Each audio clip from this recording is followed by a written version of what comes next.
上综艺时，新晋小花在节目上抱着网红奶牛猫，狂吸路人粉，而下一秒，大屏幕赫然流出一段虐宠视频，镜头里是我手拿拖鞋，将一只瑟瑟发抖的小狗逼到墙角。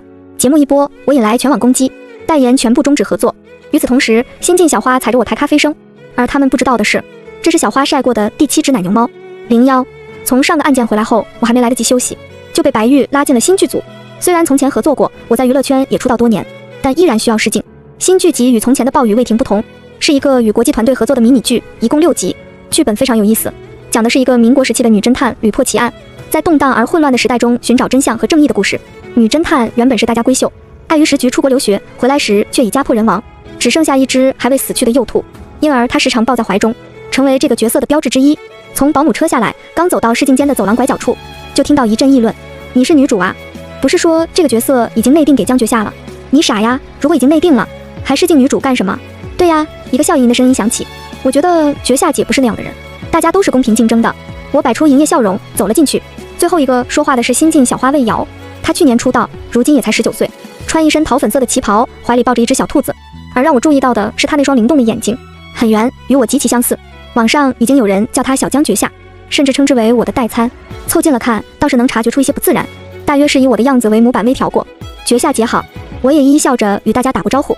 作为一线女星，有个专门的化妆室，我也就没再寒暄，进房间试妆了。再出来时，演员已经在排队表演了。白玉导演如往常一样，虽是微笑着的，但给人一种冷冰冰的感觉。透过单向镜能看到魏瑶正在进行着演绎，她提着行李箱，眼神茫然，似乎是对眼前被破坏的宅邸感到深深的不安。接着她抱起兔子，眼泪滴落。卡，好，过几天我们会通知结果。下一位，02，因为这次的剧本并没有真实案件，所以我并没有使用脑中的系统，并且我从来没有养过任何宠物。那些小小的、浑身覆盖着皮毛的、沉默的动物。我深吸一口气，走进试镜间，祖宅已然全部烧毁。我放慢脚步，仔细观察着不同地点的烧毁严重程度，似乎想找到最初的起火点。最先燃烧起来的地方不在火房，而在耳房。忽然，我的眼角瞥到了一处角落，一个草笼里有一窝兔子，其余几只都死了，仅有一只还奄奄一息，旁边还有几个草编的绳结。小妹如果还活着，我抱起那只兔子，右手却慢慢附上那只小兔的脖颈，慢慢扭转。忽然吃痛，濒死的兔子咬了我一口。我想象着那个曾经在家中最沉默最低微的少女拥有怎样的眼神，不是迷茫，是千帆过尽，依然选择了一条窄路，从此再无身后身。卡，出来后也没看到白玉导演表示满意或者不满意，反而是我的助理一脸兴奋地拉着我叽叽喳喳。决夏姐，怪不得你说不用买兔子呢。虽然是无实物表演，但我完全看进去了。试镜完我也没有立刻走，继续看其他角色的试镜。今日还有男主、男二和女二的试镜，大多演员都是熟悉的面孔，也有一些不太熟悉和从没见过的，搞不好是接下来的合作伙伴。试镜结束后，我就去卸妆了。助理原本还想问我前段时间去了哪里，见我洗完脸后眼下有一圈淡淡的青黑，开口道：“姐，要不在这休息一下？”我确实困得厉害，便在沙发上躺着睡了会儿。再醒来时是晚上7点，小助理也靠在沙发上打瞌睡。我拍了拍他：“不早了，回去吧。”演员们已经全走了，所有的工作人员也已不在。我揉了揉眼睛，忽然看到一旁的桌子上有个什么白白的东西，凑近一看是只兔子。谁落这里了？小助理摸了摸兔子的脑袋，好乖呀。兔子趴在桌上，两只小小的黑眼珠懵懵懂懂地看着我们。要不我拿回去养吧？小助理说着就要把兔子抱起来，然后一拿却没有拿起来。这只乖乖的没有东跑西跑的小兔子歪了歪脑袋。我也奇怪起来，怎么了？拿不起来？决夏姐，好像粘住了。我正皱起眉头，听到了一阵脚步声。白玉肩上扛着个摄像机，开始对准那只兔子拍摄。小助理胆怯地看了我一眼：“你用胶水把它粘在桌上了？如果只是想方便拍摄的话，应该也有别的办法吧？”我皱了皱眉，出道这些年，这样的事并不少。我听说过某大导拍一部有猫的戏，将猫活在冷库冻死，也知道某获奖作品为了追求实拍效果，将狗炸得血肉模糊。与艺术相比，这些东西无足轻重，况且是面前这个从来没有恶意直波动，对外界的一切漠不关心的天才导演。他沉浸在自己的世界中，对我的话置若罔闻。选角的结果一反常态，迟迟未出。外界捕风捉影，立刻带出了一波话题：究竟是会选早已知名的白女郎江决夏，还是更年轻、长相风格类似的魏瑶？决夏姐，农场大自然想请你去做一期飞行嘉宾。对，就是那个萌宠加种田的节目。我的经纪人微微抱出他的西施犬，小狗眼睛圆圆地盯着我，脑袋上扎着一个可爱的蝴蝶结。我接过小狗，如果这次进组了，以白导的性格，绝对会让我们闭关很久。进组前上个节目也不错。哦，魏瑶也去哦，没关系。03，我带上节目的小狗就叫做西施，是一只1岁3个月大的西施犬，顶着个粉色的蝴蝶结。它的性格是在家捣乱撒娇，在外害羞胆小，一言不合就把小脑袋埋在亲近的人怀里，装作全世界都看不见自己的样子。我对宠物并没有什么特别的喜好，这些年因为工作繁忙动荡，不愿在家养什么动物。汪呜！刚来节目别墅的西施第一天不太习惯，第二天就已经咬着我的拖鞋到处巡视领地了。微微虽然在节目中不出镜，但也与摄制组一起陪着我工作。夏姐，千万别再喂西施吃冻干了，你看她这个小贪心，昨天晚上把零食袋子咬破，全都偷吃了。微微举着袋子在西施面前晃来晃去，展示罪证。西施一脸我没吃啊，谁干的我不知道的无辜表情，她的眼眶湿漉漉的，一副可怜兮兮的样子。算了算了，我赶紧打圆场，是人没把零食放好，小狗又有什么错呢？狗好人坏。微微，你是被他的天使模样蒙蔽了双眼，自以为逃过惩罚的小西施一吐舌头，扭着屁股咬住合作方寄来的漆皮路跟高跟鞋。我第3天正式拍摄前，我终于也抄起拖鞋，这是很重要的剧本。你这个不乖到处乱尿的小狗。西施终于意识到东窗事发，委屈可怜害怕的缩在墙角。我把他抱起来，重回到他的案发现场，对着被他咬了一半的台词和剧本教育他。我可是听你妈说了，现在在外面也要乖，不然没有小零食吃。西施终于意识到这回逃不过去，呜呜了几声。乖哦，也不知道他懂没懂。在训狗上我不是很在行，录制的时候魏瑶抱出了一只奶牛猫，闭眼毛顺，一出场就得到了所有人的喜爱。他看上去很是娇憨，用小爪子挠着自己的耳朵。不仅如此，魏瑶也极看重这只猫，不仅亲自喂食喂水，甚至还带了30多套猫咪的小衣服。一时之间，这只猫咪就受到了摄制组及工作人员们所有人的喜爱。那只碧绿的猫眼中有一颗狭长的竖立瞳孔，以一种高傲的姿态俯视着我。我伸手摸了摸它的脑袋，脑内小声地叮了一声。随后我在它的脑袋上看到一个数字904。不知什么时候起，我已经习惯了脑内的系统存在。它表面是一个演技系统，但掌握的能力却都与犯罪有关。我若有所思地将猫抱在怀里，另一只手点开了魏瑶的网络账号，里面的内容大多是他和猫咪的照片，似乎也让他的粉丝活跃度很高。他有一副与我很相似的甜美笑容。我关上手机，起身去进行节目录制。然而刚开始没多久，节目的大屏幕忽然闪过数段黑屏，紧接着在疯狂的雪花砸点后出现了几段未准备放出的原始素材。画面中我手持拖鞋，将一只瑟瑟发抖的小狗逼到墙角。你信不信我下次打死你？众人赫然。导演铁青着脸咆哮，怎么回事？这一变故迅速的处理，但我已经看到观众席的人们在低声议论纷纷。我无声在心里叹了口气，这轮又得上几次热搜了。更让我在意的是，节目播出后，我发现魏瑶的那只出现在拍摄现场的奶牛猫，似乎与之前在后台摸到的那一只并不是同一只。尽管都是奶牛猫，连花纹似乎都是一模一样的，但却有一些非常细微的差别。然而此时关于我们2人的舆论已经完全一面倒。魏瑶，只要你一声令下，我们拥护你成为新的偶像剧女王，再也不要请这种冷血的嘉宾好吗？小狗好，人坏，魏瑶好，将绝吓坏。晚上魏瑶却打来电话，声音有几分哽咽。绝夏姐，我不知道怎么会这样，我已经让工作室去处理了。网上那些话总是想挑拨我们，我打来电话就是想跟你道歉。哦，你不需要跟我道歉。魏瑶的语气急切了起来，我会让他们去发个澄清的。你平常对西施怎么样我们都清楚，我们这边可以与你的公关团队配合。我有点疑惑他这通电话的意图。不用，我的人从不这样做事。好吧，绝夏姐，真的对不起。晚安，我是说睡个好觉。隐隐约约的，我听到猫的叫声，电话挂断了。05，整晚我辗转难眠，迷迷糊糊的梦中，我感觉我的大脑烧得非常厉害，无数凶杀手法一一闪过，它们无中生有，生长为一座庞大的宫殿。直到刺耳的手机铃声响起，顽固不绝，一个没接便打来第2个。到底知不知道现在几点啊？现在是凌晨3点好吗？我爬起来恶狠狠地说，你最好是来通知我得到奥斯卡提名了。然而电话那头是顾警官沙哑的声音，你现在得来警局一趟，我让人去接你了。发生什么事了？女星魏瑶被发现死在家中，她最后一通电话打给的人是你。我睡意全无，接着冷汗涔涔。她死了？怎么会？为了查案，目前消息都第一时间封锁了，但是她是公众人物，瞒不了多久，赶在狗仔们蹲在你家门口之前，得赶紧来。好，挂了电话，我迅速打电话给经纪人微微，她住在附近，只需几分钟便能赶来。我没跟她说发生了什么案件，只说警方需要我配合调查，但不知要多久。如今妆容都只能草草完成。微微整理我耳侧的碎发，从首饰盒挑出镶嵌着蓝宝石的耳环，在镜前比划了一下，会不会有点太张扬了？赶下楼的时候正好车到了，一路无话到达警局。这里灯火通明，因着发生了大案而有种风雨欲来的窒息气氛。我一出现，顿时几道视线便看了过来，其中有一道视线最为难以忽视，仿佛一把锋利的刮刀，试图一片一片将我的面皮剥开。我顺着那道视线看去，顾维峰咬着一根棒棒糖，左手还抱着一大堆文件。我意识到那是一种看犯人，哦不，嫌疑人的审视目光，但只有一瞬，他又恢复成了一副铁杆粉丝的样子。绝夏，我都跟他们说了，你肯定没问题，不过走流程吗？还是得问你一些问题。我跟着他走进办案区域，表示自己一定知无不言，配合到底。与此同时，脑内的系统叮了一声，开启魏瑶案杀人案件记录。今晚魏瑶是什么时候打电话给你的？大概是11点左右，手机上有很确定的通话时间。我让他翻阅我的手机，是11点40。你们聊了什么？有没有感觉到什么异常？顾维峰腰上挂着手铐，但他只是无意识地摩挲着，右手拿着钢笔。我想了想，他给我打电话这件事本身就很异常，我们之前不算很熟，也就是最近网络上有些风波，他突然打电话来跟我道歉。风波？对呀，你点开几个粉丝群应该都能看见关于最近节目的宠物狗、宠物猫，网上吵成这样，就为了教训两下小狗吗？顾维峰在笔记本上记着什么？我淡淡开口，我不是一直这样吗？芝麻大的事情都会被人丢在网上吵3天，我不这么觉得。他长得很像你，据说你们正在竞争一部影视剧里的女一位置，我还不至于为了一部戏而做什么。顾维峰又看了看我，所以电话里还有什么你感觉异常的吗？没有了，其他都很平常，不过有猫的叫声。他猛地抬头，你说什么？他应该是有养猫吧，所以一度我听到很大声的猫叫声。我解释道。顾维峰沉默片刻，从笔记本里拿出一张照片放在我的面前，照片里的画面惨不忍睹。魏瑶身处客厅，倒在血泊之中，双目睁着，嘴角依旧诡异的微上扬着，这或许就是做微笑纯医美项目的坏处之一，哪怕死亡也不能剥夺你的笑容。他的脖颈有数道很醒目的伤口，更奇怪的是在他的身边围绕着大约数十只奶牛猫，大小不一，正啃噬着他的手臂和其余身体部位。如果仅从画面上来看，简直像他被这群猫杀死了一样，有点奇怪。我曾经在书上看到过，宠物啃噬主人，通常是主人死后很长一段时间没被人发现的情况下，出于极度的饥饿才会出现这种行为。我有些纳闷，毕竟他才刚死亡，猫不该会立刻饿成这样。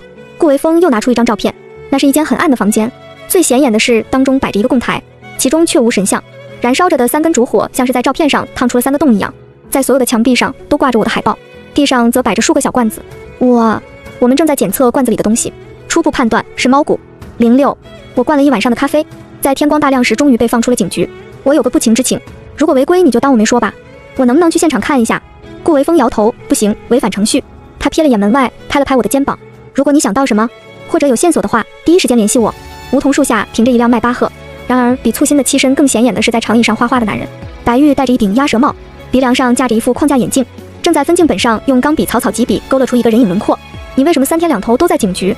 我坐在他身旁打了个哈欠，因为我是热心的好市民，也或许你是在幕后默默操纵一切的大反派。白玉收起分镜本，拉开车门，那可真是俗套的人设呀。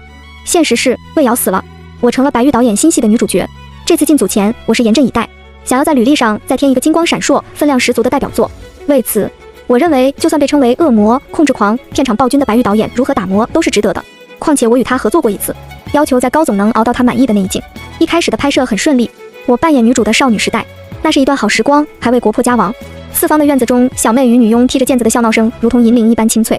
开明的商人父亲正从前院推进一个新鲜玩意儿——自行车，惹得小弟小妹都一拥而上，稀罕的不行。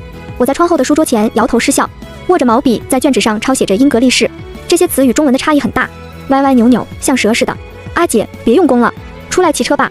我应了声，一大块墨滴在纸上。每日收工都很早，我甚至听到新的场务嘀咕：白导这不是脾气很好吗？然而在拍女主回国后探查家族火灾死亡真相的第一场戏时，白玉喊了卡：你走进庙里的情绪不对。他这样说，我便换种演法：不对，再来一镜，不对，再来。就这样一场戏，竟然拍了26条都没有通过。白玉叹了口气：今天就到这里吧。我不是初出茅庐的小演员，因而不会逃进保姆车里崩溃，反而在众目睽睽之下走到他面前：白导，我哪里演得不对？你可以直接告诉我。白玉只说：你今天状态不好，或许明天就好了。剧组众人都训练有素，无论我害他们加班到多晚，收工后他们都待我如常。可一天天地工作下来，我心中无限滋长着幽暗的自我怀疑。每次一到我的戏份，就要反反复复的拍摄很久很久。问题确实出在我身上，可能我根本就不适合做演员。与此同时，我竭尽全力改变现状。我每晚收工后都写长长的人物小传，拉着编剧揣摩每一次的人物心理，提前去排戏试戏，一遍遍走剧本。空无一人的片场里，只有那只小小的兔子趴在我的怀里，无声地见证了我的泪水。2周后，白玉宣布目前进度太慢，决定先拍其他没有我出场的场次。一时之间，众人复杂的眼神都落在我身上，决下我有其他的安排。听到这话，我甚至有种劫后余生的感觉。我以为我会被退组了，这将是我演艺生涯中从未有过的耻辱。好在他还没有放弃我。隔天，他就亲自开车把我送到山上，让我在寺庙里待一段时间。没有助理，没有经纪人，甚至收走了我的手机。如果你需要，庙里的住持那有手机，可以联系亲属。我干笑2声，白导，流放宁古塔都能带上家人，您流放我就让我一个人。白玉打开后备箱，拎出2笼兔子。哦，还有他们陪你，照顾好他们。我在心里默念3遍他是知名大导演以及打人是犯法的后，拎着兔子们进了庙门。身后树影斑驳陆离，那双琥珀色的瞳孔望着天空。他没有说什么时候会来接我回剧组。07，我原本以为白玉这样做是为了让我抛去浮躁，打磨一番自身的心性。然而我真来待了2天，发现他居然是认真的想要我出家。寺庙的生活与想象中有很大的不同。这庙不大，建在山中，香火却很旺盛。短住在这里的香客也不少，除开我以外，每周都会有正念训练营等组织来此。成员大多是些企业高管、大学教授、富二代等。然而不论身份如何，我们都只能由自己负责自己的生活了。我受不了了，今天下午我就回去。打扮得十分精致的年轻男人一边拉着水井，一边嘟嘟囔囔的抱怨。我是不信这些的，况且这里没有网，公司有什么事都联系不上我。通常前2天离开的人是最多的，留下的人往往脸上有忧愁之色。他们有的身患癌症，有的常年不孕，有的公司走到了山穷水尽之境地。人们所求之事常常写在纸牌上，用一串红线绑好，挂在一棵巨大的桃树下。我也写了我目前的愿望。拍戏顺利，心系大卖。垫脚挂上树枝时，一阵微风吹过，木牌们旋转碰撞。我忽然注意到一个白色的木牌，也只有它串着白线，上面写着人生不相见，动如参商，落款是白玉。按照时间算，应当是上一部戏拍完的时候。原来他之后来了这里啊！你说白玉导演啊，他来这里住了1年呢。你看这里的水井都是他修好的。当时我们知道他就是那个大导演时，真的吓了一跳呢。我们都很喜欢暴雨未停，虽然住持觉得有些画面比较血腥，不过电影拍的都是假的呀。庙里的小和尚很是活泼，我一问就滔滔不绝起来。他来这里做什么？就跟你们一样啊。哦，他走的时候大家都很舍不得，住持恨不得收他做亲传弟子呢。不过他说只是为了他母亲来的，没有同意。我真想不到他这样的人蹲在水管旁边洗菜的样子，洗好菜又要把它们放在太阳下暴晒烘干，怎么就剩5只了？小和尚也围着2笼兔子看，没想到兔子这么难养啊，我也很沮丧。没想到他们吃了点洗得不太干净的烂菜叶，第2天就齐齐倒地。好在经过我奋力抢救回来了几只。不仅如此，这些兔子胆子奇小，说话声音大点，忽然有脚步声，都能把它们吓得缩成一团。好在一开始的手足无措后，我很快就学会了怎么养活这群小东西。每到下午，我都会把它们放出笼子，让它们在开垦后的一圈小竹林里玩。1个月后，我打电话给白玉，问我什么时候可以回剧组。白玉问道：兔子还剩几只？3只。等没有兔子的时候，挂了电话，我在网上查了下，一只兔子的平均寿命在5到8年左右，长寿的兔子则甚至可以活到12年之久。我默默扶住额头，又打电话给微微，终于联系上你了，你还好吧？白导不让我们打电话给你，我把手机拿远了些，还行。联系不上你也好，你是不知道，最近有多少媒体狗仔围着魏瑶那个案子，现在网上传得沸沸扬扬的，说是猫咪的复仇。挂了电话，微微立刻发来几个视频链接，并嘱咐我快点看，马上就没了。视频不知道已经转发了几手，开头是在一个昏暗的小房间里，摄像机的镜头很低，画面中依稀能看到几只窜来窜去的猫和忽明忽暗的烟头。忽然，穿着高跟鞋的一双腿走进画面，紧接着是猫咪发出凄厉尖锐的叫声，那声音简直要撕裂开人的大脑。虽然不能看到具体画面，却能想象到猫在拼死经历怎样的挣扎，经过变声器处理的人声说着什么，但完全听不清楚。视频播放了几秒钟后戛然而止，没有脸，要怎么认定此人是魏瑶？我疑惑地点进第2个视频中，这次光线没那么暗，灯具、道具与遮光板整齐地放在一边，这样的手笔只会来自某个控制狂导演，是曾经我参与过试镜的工作间。一个人影正抱着什么坐在椅子上啜泣着，过了会儿拿出了手机，却依旧看不到肩膀以上的位置。过了会儿，那人站起身，露出怀中的兔子，接着便在桌上涂上了一层502胶水，将兔子的皮毛用力粘在了上面。呼，滋啦滋啦，挥起。我放大音量还是听不懂，但画面中那腿连连后退，似乎绊倒了什么东西，从而一闪而过的露出左手掌心的一小块印记。魏瑶的粉丝曾经认为那胎记是一朵小小的桃花，是偶像生来不凡的证明。反正据说这都是有人从暗网扒下来的视频。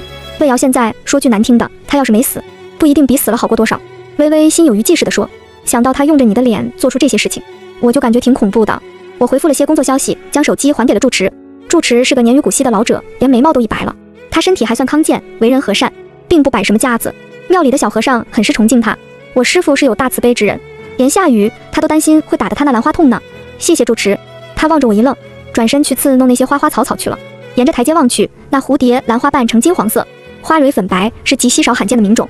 08隔周正念训练班离开后，新来了一伙动物保护组织，当然这是他们自封的称号，实际上这其中任何一个动物学或研究生以上的人都没有。这些50、60岁富态的大爷大妈拎着乌龟与水桶中的鱼钱来放生，乐呵呵的用这种方式试图刷功德。有没有一种可能，这只龟其实是陆龟呢？在第3次看到乌龟扭头往陆地上爬去的时候，我忍不住开口，然而场面混乱且嘈杂，没有人听到。他也要去不适合他的地方，江小姐，哪怕他无知无觉，难道就该死吗？我回过头看到一个穿着就校服、背着书包的高中女生，从相貌上说，她看起来平平无奇，毫不起眼，甚至脑袋上别着的兔子发卡显得有些土，但她看人的目光很专注，让人觉得自己好像是她高考卷上的最后一道大题。你找我有什么事吗？女孩从书包里拿出背部包裹住的木盒，语气笃定。魏瑶不是网上说的那样，她绝对不可能是被猫复仇杀死的。我没理这话，反而问，你怎么知道我在这？不难找，网上已经很久没有剧组偷拍你的照片流出了，白玉导演的第2部戏，你也不可能这个时候耍大牌，所以我猜大概是出于什么缘故，你需要离开剧组。这个地方得是一个不能照相的地方，不然很快就会人尽皆知了。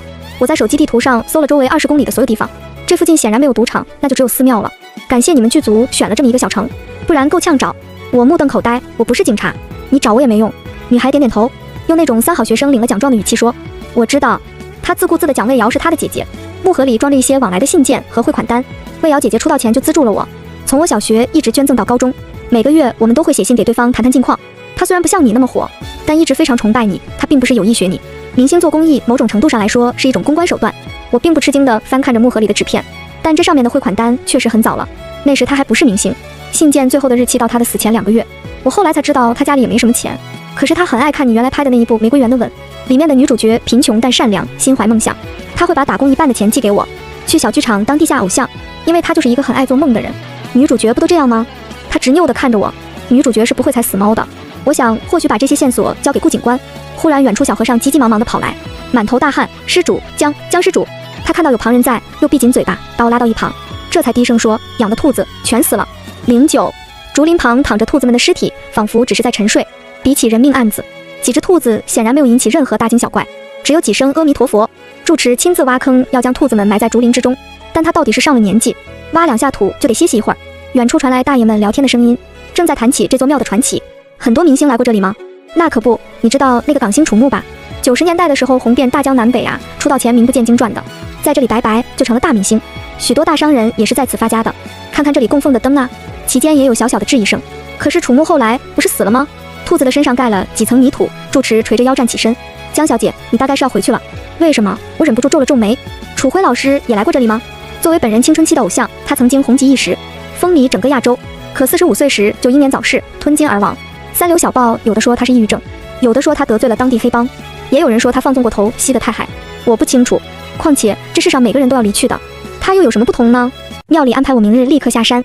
回到正殿，那女孩已经抱着书包坐在花坛旁边，见到我像流浪猫见着了主人，我好笑地拍了拍她的脑袋。明天我就要走了，对不起，我帮不了你。她点点头，还是跟着我。若是平常，保镖们会赶走她，而现在我只能随她去了。夜晚2点，月光洒满窗台。现在扫描吗？演技系统的声音久违地在大脑中响起。是的，我记得在育德高中案里，我兑换了可以在一定范围内直接扫描尸体的技能。系统兢兢业业地扫描了一圈，未探寻到任何人类尸体。我忍不住翻了个白眼。我什么时候说扫描人类尸体了？我不管你是犯罪系统还是演技系统也好，你记住这里是 China， 治安很好的。我是说给我扫描小型动物的尸体，猫猫狗狗兔兔那种。系统沉默了一下，经扫描，竹林下共有65只猫、143只狗、80只鸟类、3个猪头和6只兔子的尸体。等等，怎么啦？6只兔子的尸体在移动。大脑里的声音刚落，远处有悠长的钟声响起，连绵不绝，像是在哀悼。我想要悄悄关上木门，但这东西显然年久失修，发出了小小的咯吱一声。一直睡在旁边铺位的女孩睁开了眼睛，我心中哀嚎，表面平静。你来也行，别拖后腿，我倒要看看谁在动我的兔子。轻车熟路地来到竹林，凶手显然毫无经验，在泥地中留下了许多脚印。顺着窸窸窣窣的声音，我把手电筒照在那人的脸上。大半夜的在这儿做什么？光下是小和尚惊愕的脸，他哇的一下就要跑，转身就见一个女孩拿着棍子堵住了他的退路。他就算能打赢，也不能确保不再闹出什么动静。我拿出演反派的气势走近他，吓唬了几句，要把他的所作所为告诉住持，他就吓得眼泪汪汪了。我喂他们吃了一些茄子，就这样了。我之前误喂了些不新鲜的菜叶，兔子们就生病了。你当时在旁边也是看到的，你为什么要故意这样做？听了这话，小和尚泪眼汪汪。我也想下山玩去呀，这山里又没什么好玩的，每天偷看老电影很无聊。我也想下山拍电影，做那种武打明星啊，这跟兔子有什么关系？你不是为了这件事来的吗？他更加惊讶。这里有丙火运啊，在这里求过的明星都会火的。楚辉就在这里求过，据说当时他带的是一个婴儿。我没想象他那么火，我只想小小的出名就可以了。刹那间，我回到了那间贴满了我的海报的房间。下山那天，白玉很早就来了，他眼睛里泛着血丝，不过依旧一尘不染，只是面容带着倦意，让我开车。我把空笼子放在后备箱，怎么了？拍摄不顺利，剧组还没集体谋杀你，应该快了吧？他闭上眼睛，大片大片的森林沿路而过，偶尔我看后视镜时会扫过他纤长的睫毛。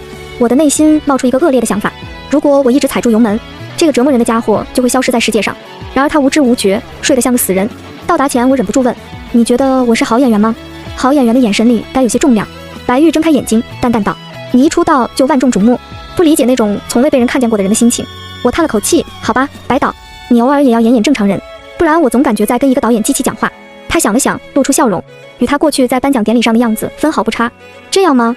再次回到片场，每个人都在沉默着进行着自己的工作，甚至没什么人跟我打招呼。我再一次看那早已烂熟于心的剧本，眼前复仇的少女浮现在脑海中，曾经决绝的眼神渐渐暗淡了。我忽然若有所思，耀眼的光鲜亮丽不难，人们很难不从画面中注意到我的存在。难的恰恰是这份暗淡、诗意与微。这是一个从来无人看好、无人关注的少女，藏着刀刃跋山涉水，在国破家亡的时代等待一次横空出世。随着一声清脆的打板声，我垂下头来开始表演。啊！爆炸新闻：魏瑶案的凶手今日抓捕归案了。原本鸦雀无声的片场里，忽然不知哪个角落的小助理惊讶道，但立刻他就遭到了全组人的死亡视线。他连忙捂住嘴，白玉气压更低，再来一条。这次每个人都屏住了呼吸。我再次开始表演，将脸埋在小小的兔毛里，抬起头来时，一张近乎麻木的脸。许久，直到一场戏结束，所有人的后背都被汗水浸湿。白玉终于点了点头，众人这才松了口气，嘻嘻哈哈的在休息时间问起了新闻。凶手是谁啊？我说吗？现在破案有什么难的？外头监控一查，家里养宠物也有摄像头，随随便便不就抓到了？这名字也没听说过呀，你们认识吗？都是业内人士。有人脉广的想了想，这是他经纪人啊。11。此时刚拿到手机的我，正在检查这些天堆积的大量消息，一一回复了那些问候的、关心的、八卦的人们。我想了想，打了个电话给顾维峰警官，恭喜你们啊，把案子破了。顾维峰却是抱怨，我给你打了那么多电话，你都不接，要不是联系上你经纪人微微，我都得把你报上失踪案件了。拍戏闭关啊！我被导演抓起来，在庙里关了3个礼拜，刚刚才搞懂他想要我演出什么状态。你是不知道白大导演对他的作品有多狂热。我连忙把在庙里遇到魏瑶妹妹的事和相关情况告诉了他。顾维峰沉默片刻，开口道，案子几天其实就锁定了嫌疑人，可是抓到后他一直不说话，不肯认罪，所以这个案件成了零口供。现在只是通过外部证据形成了完整的证据链，抓到了凶手不就可以了吗？可是动机呢？根据后来我们找到的家用摄像头里的视频看，经纪人对魏瑶早已形成了长期的精神控制，但在案发3周前开始逐步进入到肉体控制，最后甚至杀害了他。要知道他好歹是个小明星，算是那个小公司的摇钱树，原本案件就该这么了结的，至于动机吗？只需要笼统概括为人性之恶就好了。然而我忽然想到，如果原本那个要横空出世的少女最终却没有惊艳世人呢？江湖中没有任何人知晓她的故事啊。那个，我是说你能不能带我去第一现场看一下，包括那个贴满我海报的房间。我小心翼翼地提出请求。现在案子都破了，你们现场发现的证据都要么照相，要么带走了吧？应该不会违反你们的规定，更不存在什么破坏现场。顾维峰啊了一声，可是你为什么要去那个地方？作为同行的哀悼，行不行？顾维峰笑了起来，你可真会给我出难题。既然我答应了你一个要求，你以后也得欠我一个。小气鬼，一言为定。就这个月末，我们应该会休假2天。12，拍摄终于步入正轨，虽然依旧时长要多拍几条，但最多2天也能演完。有时候回到酒店，看到镜子前的自己，我都会有点吓一跳，因为镜子里是一个没那么华彩，眼神里有疲倦，风尘仆仆的普通人，不像明星。在这点上，我确实还是佩服白导的，他知道不是让妆造把我画得脏兮兮的就可以达到这一点。就这样到了月末，白扒皮终于按照惯常做法，放大家休假几日。刚落地机场，我就在 VIP 通道外看到一个奇特的粉丝，他带着一个写有我名字的发光头箍，一身半旧的咖啡色皮夹克，肩上扛着一个摄影长炮，正有序地组织着其余的粉丝们列成方队。不要挤，不要挤，不要影响机场的正常秩序，不然影响到我们绝下本就不多的好名声就不好了。听我指挥，以这位小妹妹为排头，呈3列纵队，有序排队，轮流拍照。我心想，顾警官以后退休了，做保安也是不错的。我一边任由大家拍照，一边忍不住问，大家为什么都听你的？顾警官张扬一笑，我已经混成了你后援会的管理层了，高层，比我职务晋升快多了。不得不说，他找到这个位置不错，既不会影响正常旅人通行，又不会导致情绪激动的粉丝们不满。一轮拍照和签名结束后，我担心会聚来太多人，因而还是赶紧离开了。他在来时摇身一变成了司机，我对他的变装速度啧啧称奇。对了，那你在组织内部运作一下，让大家以后不要来接机了，尤其是难得的私人行程。你以为我没说过？还不是你太久没有出现了，平常也不至于这样。他往后视镜一扫，将保姆车提起速来，一言不发开始甩掉身后跟车的粉丝。得换车，去局里换我的车吧，他们应该不敢跟来。换了车又绕了许久，这才往现场开去。魏瑶所住的是一个颇为高档的小区，顾维峰出示证件后，由物业带我们进入。案子不是破了吗？哎，你们进去调查吧。哎，这里死过人，连来看房的人都没有，估计要被法院拍卖掉。物业开了门，没有进入，在外面抽起烟来。一进门就闻到一股略带着一点腥臊和诡异的芳香剂，类似于进入宠物店的味道。沙发上、地板上依旧有许多的猫毛。房子在案件侦破后，应该只进行了一些简单的清理。在死者生前的最后几天，已经被凶手捆绑控制，然后凶手就把门反锁后离开，因而始终没有人能够喂猫，他们也就一直处于饥饿状态中，并且在此前，应当是凶手胁迫死者完成了虐待动物的行为。之后的那些猫呢？我问道。进行无害化处理了。夕阳落下的光芒照在屋内，曾经有一个女孩睁着眼睛从天亮看到天黑吧，那些毛茸茸的小东西围在她的身边，却让人那么害怕。顾维峰，不过有些人就是反社会人格，这种人的动机正常人理解不了。系统正在将我眼睛看到的一切转变为视频与图片汇集到资料库中。本案的凶手我从来没接触过，他是反社会人格吗？为什么要这么做？我忍不住质问脑内的系统。系统在百忙之中回我：信息收录完毕，是否要进入凶手视角？我仿佛看到我的脑袋里某个角落站着一个金发男人，他穿着一身黑色西装，胸口别着一支红玫瑰。这系统是想 cosplay 教父吗？他的整张脸都被蜘蛛网一样的血丝遮盖着，戴着白色手套的手正在把玩着一个小猫的头骨。你这么抗拒进入凶手视角，是在害怕什么？我冷笑一声，少来激将法。你这样的反派在影视剧里都已经演烂了好吗？系统无辜地摊开手，什么叫做演反派？谁会认为自己是反派？小诀下，人类只是按照自身的观念行事。那你干嘛突然变成人类的样子？系统大笑起来。有些技能我不手把手教导的话，你怎么能学会呢？刹那间，他胸口的玫瑰变成了一把短柄匕首，他将其从胸膛中抽出，另一只手攥住了女人的长发。下一秒，诀下，诀下，你有在听吗？顾维峰正一脸担心地看着我，我摇了摇头。自我强化，这是一个非常孱弱的凶手。我想你们抓到的是一个有些瘦弱、没什么人格魅力、长相不佳的小个子男人，对吗？差不多，他没什么存在感。其实如果不是这起案子，很少会有人能够注意到他。我耸耸肩，这种杀人犯应该属于是最低等的那种吧。我曾经在犯罪心理学上看到过，有一些人虐待动物，或者做出耸人听闻的非常规行为，不在于他们能够从中获得多少快感，而在于他们极度渴望得到别人的关注，证明自己是有强大能力的。他们会在妄想中走得越来越远，直到开始试图用妄想取代现实。我走进那间小房间，将墙上的海报一一撕了下来。魏瑶会和这样的经纪人合作，是因为他们的渴望是惊人的相似。有人愿意为了万众瞩目而付出一切呀。顾维峰，那他为什么不开口说自己的故事？大概是因为说出来后会发现是那么的枯燥、无趣和乏味吧。我将房间的窗户打开，连同小坛子和神牌一起丢进了垃圾桶。那我们走吧。离开前，我最后回头了一次，随着铁门关上，身后传出了遥远的争吵声。我在你身上花了多少钱，你知道吗？白导这次的戏接不下来，一切都打水漂了。我有什么办法？你让我做的我全都做了。你别忘了是谁把你捧到今天的，我可不是靠你，一直是我自己在辛苦。你还算不算男人？明明整容受罪的人是我，你根本就一点本事都没有。魏瑶，我会让你彻底出名的。13，最后一场，好，诀下今天下午就杀青了。本片制作人喜笑颜开的前来道贺，太好了，喜渊最后一场的表演真是精彩啊，简直就像宝剑出鞘，光彩夺目的很呢。在众人的掌声与祝贺中，我接过花束，我却走了神，我少了一个在小小的出租屋里如痴如醉地看着我的电视剧的观众。我想拍完这部休息1年。我下场后与微微说道。微微惊讶一瞬，怎么这么突然？可能是有点厌倦了这样一直在人们的视线中心。